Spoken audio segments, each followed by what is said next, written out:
नमस्कार, mathematical economics for beginner series के एक और वीडियो में आपका स्वागत है। आज इस वीडियो में हम लोग एक नए टॉपिक पर चर्चा शुरू करने वाले हैं जिसका नाम है कॉम्पैरेटिव स्टैटिक्स। ध्यान रखिएगा, ये स्टैटिक्स है, स्टैटिस्टिक्स नहीं है। बहुत सारे बच्चे स्टैटिक्स और स्टैटिस्टिक्स का उच्चारण एक जैसा करते हैं, वो ध्यान रखें। आइए इसको समझने के पहले हम लोग एक इक्वेशंस देखते हैं। बोर्ड पे 3 इक्वेशंस पहले से लिख रखे हैं। पहला हमारा कंजम्पशन फंक्शन लिखा है जिसमें ए और बी हमारे पैरामीटर्स होते हैं। ए की वैल्यू 0 और 1 के बीच में लाई करती है और बी की वैल्यू 0 से बड़ी होती है। दूसरा इक्वेशन हमारा लिखा हुआ है, नेशनल इनकम का इक्वेशन लिखा हुआ है जो कि कंजम्पशन और इनकम का योग होता है। दूसरा में लिखा हुआ है income is equals to I star. इसको स्टार या एस्ट्रिक कुछ भी पढ़ सकते हैं। एस्ट्रिक का मतलब ही स्टार होता है। और यहाँ पे इसको हम लोगों ने एक इसको कांस्टेंट के रूप में अज्यूम किया है। तो ये 3 इक्वेशंस है। ये 3 इक्वेशंस मिलके एक मॉडल फॉर्म कर रहे हैं। These 3 equations are forming a model, economic model form कर रहे हैं। ये 3 इक्वेशंस मिलके इकोनॉमिक मॉडल फॉर्म कर रहे हैं। देखिए, थोड़ी जब हम लोग इकोनोमेट्रिक्स पढ़ेंगे उसमें ये सब चीज़ें, इन चीज़ों का काफ़ी इम्पोर्टेंस होता है। आइए यहाँ पे उसकी हल्की हल्की जानकारी ले लीजिए।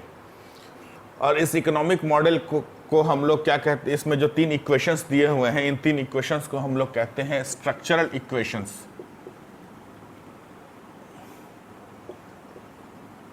Structural equations. और ये स्ट्रक्चर भी इसको कह सकते हैं। ये हमारा एक स्ट्रक्चर है जिसके 3 इक्वेशंस हैं और इन इक्वेशंस को हम लोग कहते हैं स्ट्रक्चरल इक्वेशंस। इकोनॉमिक मॉडल है। आइए अब थोड़ा सा इन सबको पर थोड़ा काम किया जाए, सॉल्व किया जाए। अब देखिए, हम y is equals to c की जगह ऊपर वाले को रख सकते हैं a y प्लस b, और i की जगह नीचे वाले को रख सकते हैं i स्टार या i एस्ट्रिक जो कह लीजिए। ठीक है,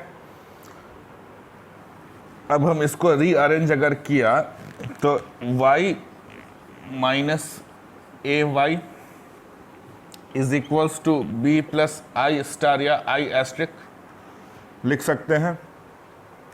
इसको फर्दर रीअरेंज किया तो हम इसको किस तरह से लिख सकते हैं,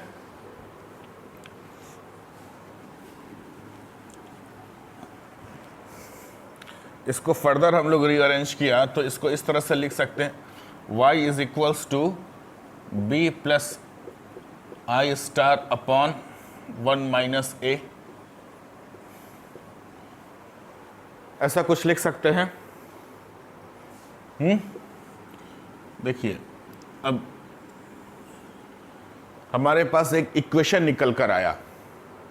ठीक है, जिसमें से अच्छा हाँ, इस मॉडल में एक चीज़ और है, खास बात है, इसमें y हमारा एंडोजेनस वेरिएबल है।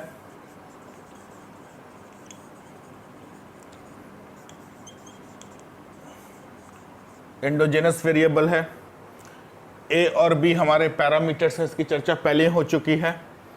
सी जो है, देखिए this equation is free from C, और यहाँ पर आई स्टार जो है वो एक हमारा एक एक्सोजेनस वेरिएबल है।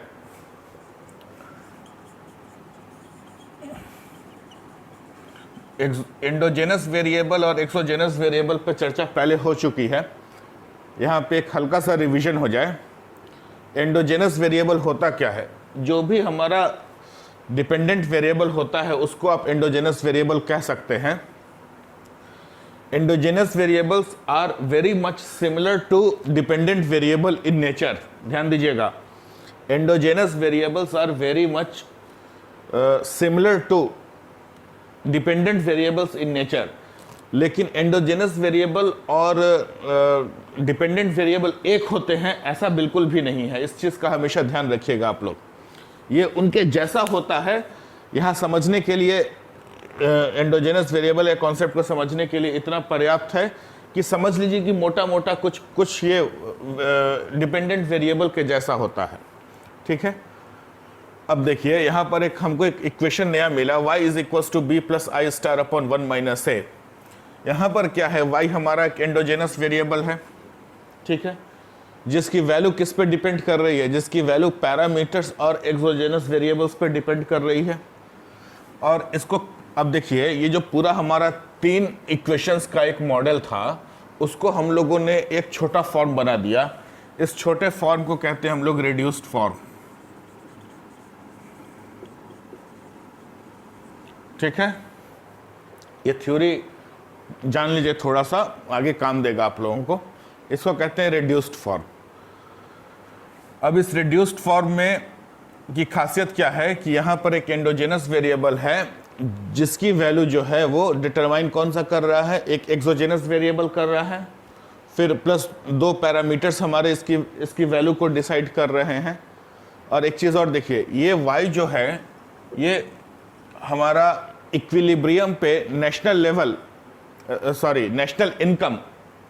नेशनल इनकम को डिटरमिन कर रहा है कि नहीं कर रहा है, नेशनल इनकम एट इक्विलिब्रियम। जब भी इस तरह की स्थिति आती है इसको हम लोग कहते हैं static.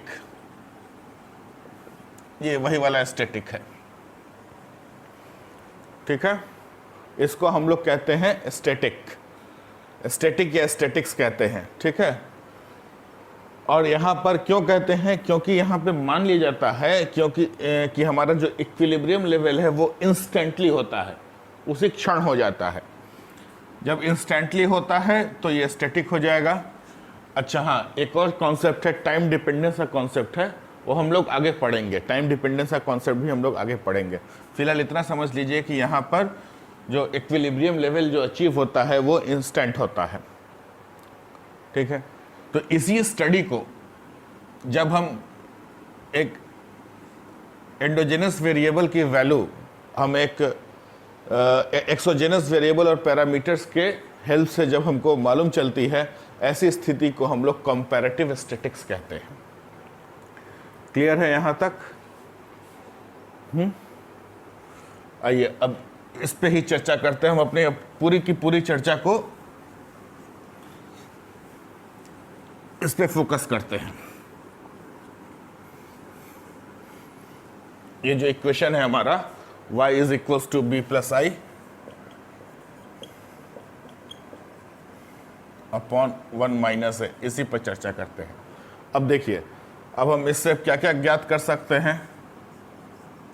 Del y upon del b, ये डेल b क्या है हमारा, ऑटोनोमस कंजम्पशन है। हम ज्ञात क्या कर सकते हैं, del y upon del i, ये ज्ञात कर सकते हैं। और हम क्या ज्ञात कर सकते हैं,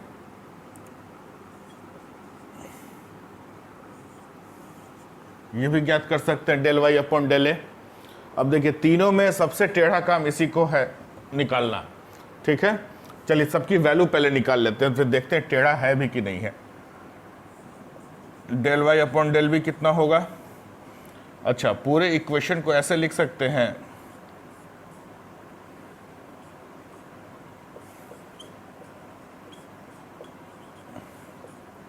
इस तरह से लिख सकते हैं। जब इस तरह से लिखेंगे तो ये वाली क्वांटिटी तो जीरो हो जाएगी डिफरेंशिएट करने के समय में। तो del y upon del B कितना निकल के सामने आएगा, del y upon del B 1 minus A आएगा। उसी तरह से del y upon del I star या आई एस्ट्रिक जो है, ये कितना आएगा निकल के, ये भी 1 अपॉन 1 माइनस ए आएगा, ठीक है। और del y upon del a, ये कितना निकल कर आएगा,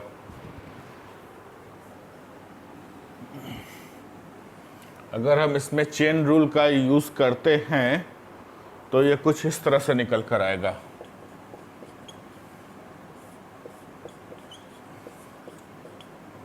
चेक कर लीजिएगा आप लोग, ये कुछ इस तरह से निकल कर आएगा। अब एक इंपॉर्टेंट चीज देखिए, मान लीजिए कि हमारा जो ऑटोनोमस कंजम्पशन है B, जो हमारा इन्वेस्टमेंट आई स्टार, ये तो खैर कांस्टेंट दिया ही हुआ है, या कांस्टेंट नहीं भी दिया हुआ है, कैसी भी स्थिति है, ये दोनों जो है वो स्थिर रह रहे हैं और चेंजेस हमारा आ रहा है सिर्फ ए वेरिएबल में, यानी marginal propensity to consume. A तो हमारा मार्जिनल प्रोपेंसिटी MPC होता है, A is marginal propensity to consume, हमारा चेंजेस खाली इसमें आ रहा है। तो वैसी स्थिति में हमारा इनकम में भी चेंज आएगा। इस चेंज को हम लोग ऐसे कुछ लिख सकते हैं,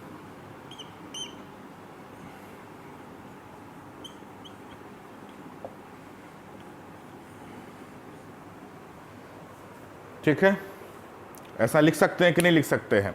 यदि मार्जिनल प्रोपेंसिटी टू कंज्यूम में कुछ चेंज आता है तो इनकम में क्या चेंज आएगा, उसको हम इस तरह से कुछ निकाल सकते हैं। इसी चीज को हम लोग कहते हैं marginal propensity to consume multiplier.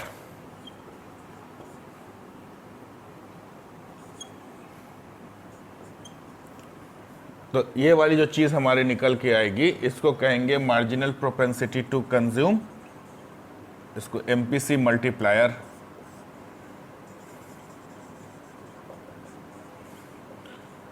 अब ध्यान से समझिएगा, मार्जिनल प्रोपेंसिटी टू चेंज में थोड़ा सा चेंज हुआ, उस कारण से हमारे इनकम में भी कुछ चेंजेस होगा। उस चेंज को स्टडी हम इस तरीके से कर सकते हैं।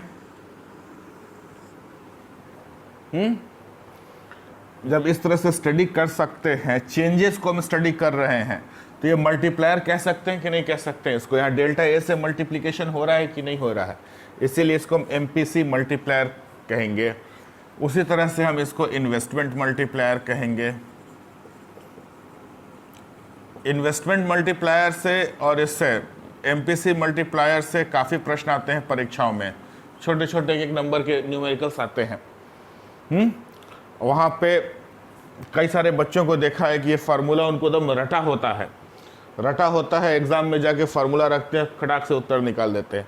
समस्या उन बच्चों के साथ होती है जिनका रटा तो होता है, लेकिन एग्जामिनेशन के समय में थोड़ी सी अगर इधर उधर हुआ तो फार्मूला भूल जाएंगे तो पूरा पेपर गड़बड़ होकर के आएंगे।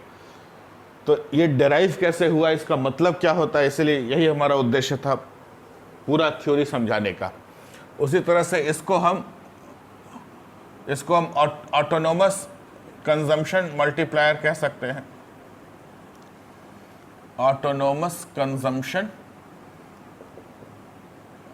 मल्टीप्लायर लिख ही देते हैं भाई।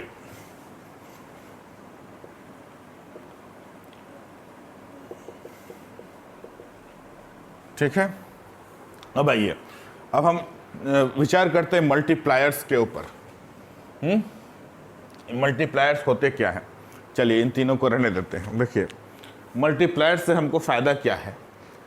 मल्टीप्लायर से सबसे बड़ा फ़ायदा है कि हमको दो तरह का ज्ञान प्राप्त होता है।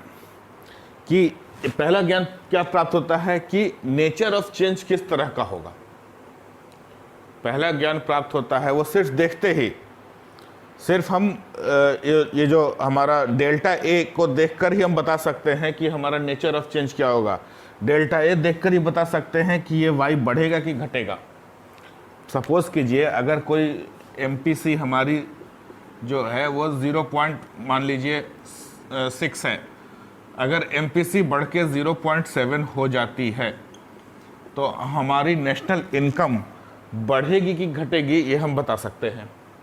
उसी तरह से अगर ये 0.6 से घट के 0. मान लीजिए 55 हो जाए तो हमारी नेशनल इनकम घटेगी कि बढ़ेगी वो हम देख के बता सकते हैं। इस तरह की चीज़ को हम कहते हैं qualitative outcome. We can get the qualitative outcome also. वो कैसे, ध्यान दीजिएगा, इस वाले पे ध्यान दीजिएगा, इस वाले पे ध्यान दीजिएगा। अब देखिए, ये हमारा कांस्टेंट है, ये भी कांस्टेंट है। b इज ग्रेटर देन 0 यानी एक पॉजिटिव क्वांटिटी होगी। इन्वेस्टमेंट भी हमारी पॉजिटिव क्वांटिटी होगी। दो पॉजिटिव क्वांटिटी का योग पॉजिटिव क्वांटिटी होगी। अब इस a पे विचार कीजिए। a जो है 0 और 1 के बीच में लाई करता है, तो ये वाली क्वांटिटी पॉजिटिव होगी कि नहीं होगी। कुछ अगर मान लीजिए नहीं भी करता, अंदर की क्वांटिटी अगर नेगेटिव भी है लेकिन स्क्वायर जब हो जाएगा तो क्वांटिटी पॉजिटिव होगी कि नहीं होगी, क्वांटिटी पॉजिटिव होगी। वैसे भी ए जो है 0 और 1 के बीच में लाई करता है, वो इन दोनों पे एप्लीकेबल होगा। ठीक है, ए जो है 0 और 1 के बीच में भी लाई करता है, तो नीचे वाली क्वांटिटी भी पॉजिटिव होगी कि नहीं होगी?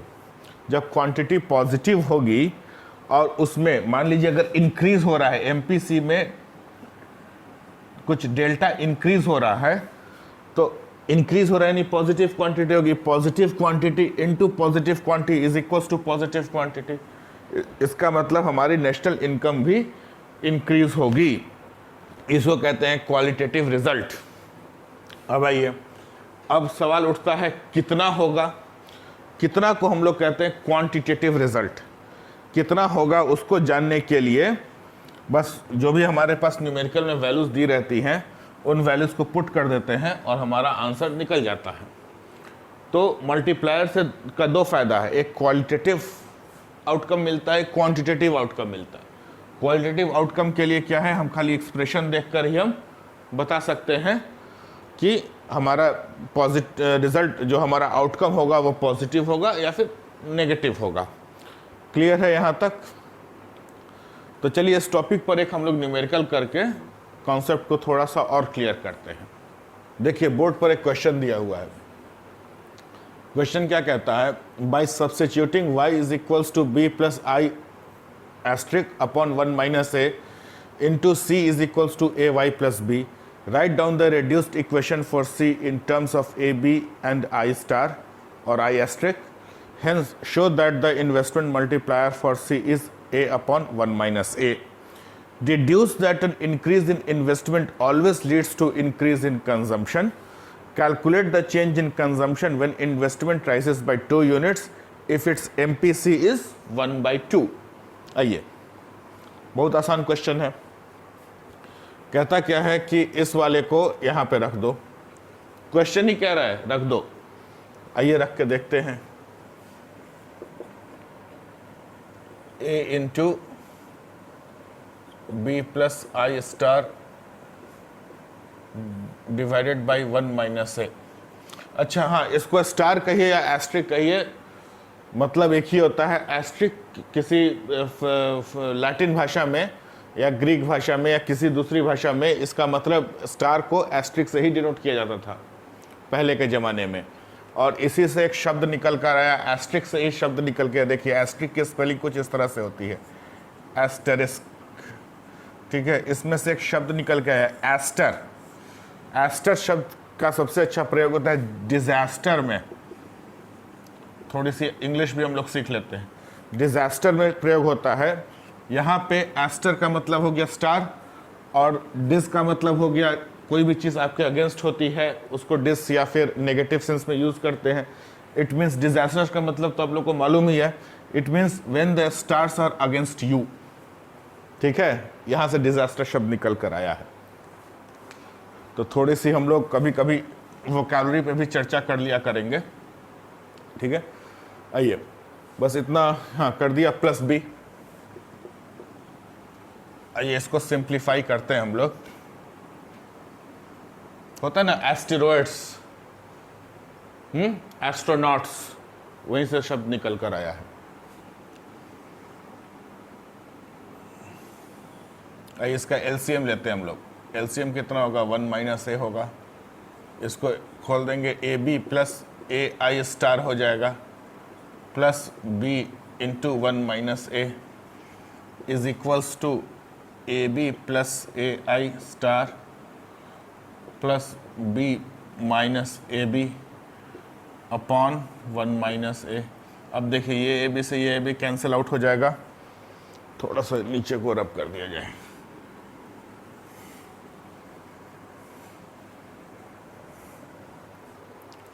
ठीक है। तो कितना बचेगा, बचेगा b plus A I star divided by 1 minus A is equals to, इसको लिख सकते हैं b upon 1 minus A plus A I star 1 minus A. अब देखिए क्या कह रहा है, क्वेश्चन तो मिटा दिया, लेकिन कह रहा था कि इन्वेस्टमेंट के लिखना था, यानी कि अब हमको क्या निकालना है, del C upon del I निकालना है। ये वाली चीज़ निकालनी है, ठीक है।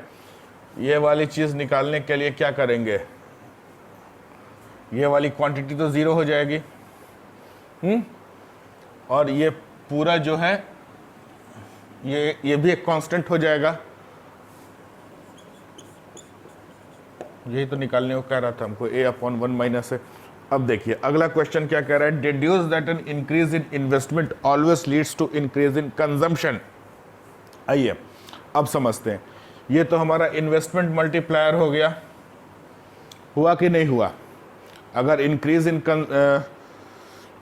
हाँ, ये हमारा इन्वेस्टमेंट मल्टीप्लायर हुआ, ये वाली चीज़ इन्वेस्टमेंट मल्टीप्लायर हुआ। अब देखिए ए ऑलवेज पॉजिटिव क्वांटिटी रहेगा, नीचे वाली क्वांटिटी भी ऑलवेज पॉजिटिव रहेगी।